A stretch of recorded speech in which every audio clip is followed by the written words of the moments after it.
The keys to successful improvement. I believe of all the sessions that we're going through, this one is the most important. These are the keys that if you take them into account, your chances of succeeding with improvement increases dramatically.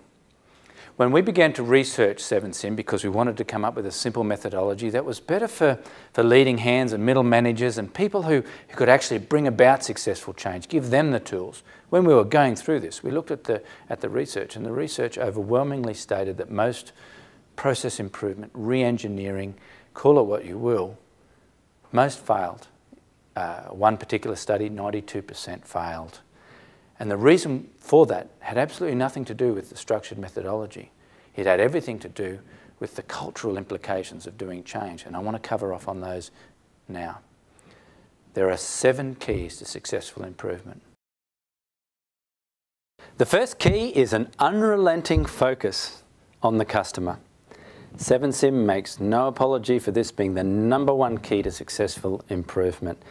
You need to focus outside the 4 walls of whichever entity is going through the improvement and focus on the customer. Now, the customer may be an external customer, that being the beneficiary of your goods and services, or for a larger organisation, it might be an internal customer, but they're also the beneficiary of your goods and services. It's important to focus on the customer's requirement. Now, in 7SIM, throughout the methodology, you're continually looking at the customer view, particularly in the early stages, to make sure there's a coherent understanding of the customer's desires for your project. The second one is very, very important. The research is overwhelming, and that is the need for senior leadership support, senior leadership sponsorship. It's absolutely essential to successful improvement. In fact, it's so essential that my advice is if you don't have the senior leader engaged or an appropriate senior leader engaged, don't even bother starting. Okay, the next one, the third point, is a crystal clear vision.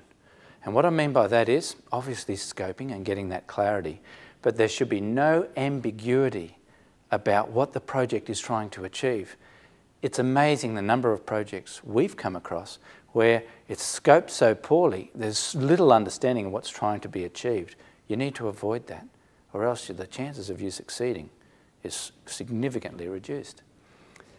The fourth one, plain spoken and extensive consultation. Kind of sounds obvious and self-evident. Well, it's not. The need to use simple words, to remove jargon from your language, and to have an attitude of communicating widely and sensibly is very, very important. It's a key, another key to successful improvement.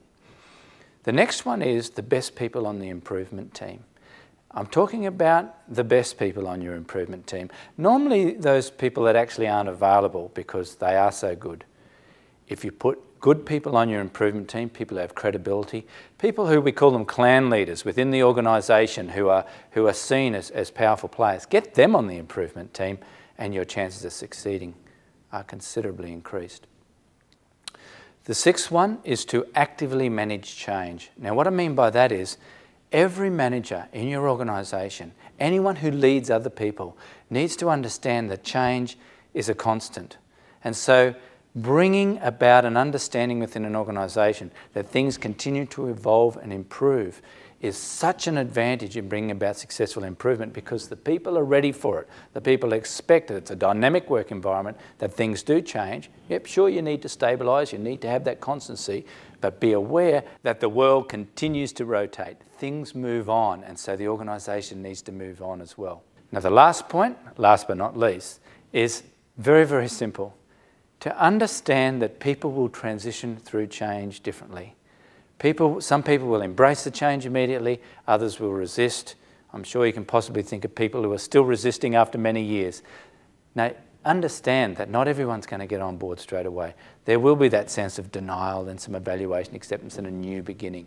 The work of William Bridges here is profoundly important, and that is simply understanding, having the maturity to know that not everyone's going to move at the same pace. Okay, so they're the keys to successful improvement. They're so important that they're the things that you need to lock in and remember as we step through, which we're about to do shortly, each of the 7 steps Each of those 7 steps has intertwined within it those keys to successful improvement to make sure that you have every chance of succeeding.